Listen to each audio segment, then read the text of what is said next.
Predsjednik države Crne Gore Jakov Milatović uputio je predlog Skupštini Crne Gore za raspisivanje referenduma o otvorenim izbornim listama.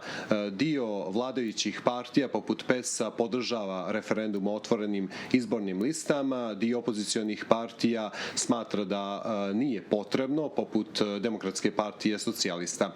Šta kaže struka? Pitamo profesora doktora Đorđija Blažića. Gospodine Blažiću, dobar dan. Dobar dan, dobrodošli. Šta vi mislite, da li su Crnoj Gori potrebne otvorene liste? Pa pravo da vam kažem, ja sam u istoj prilici bio prije par mjeseci kada je bila pokrenuta inicijativa predsjednika i ranije i tada sam na jednom skupu komentarisao taj dio. I meni nije jasno uopšte čemu služi ta inicijativa za referendum. Osim u jedne stvari.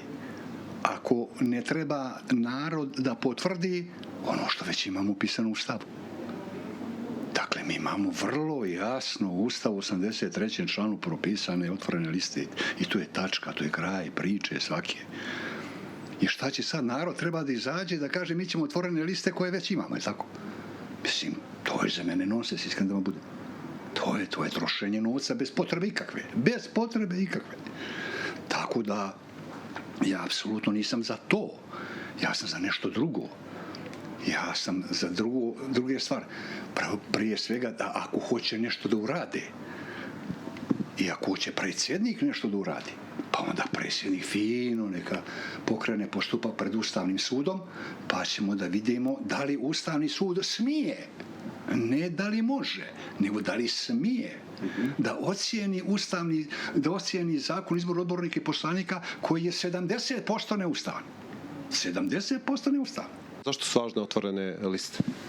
Otvorene liste su važne zato što ja i vi kao birač na otvorenim listama ostvarujemo svoj puni kapacitet čega?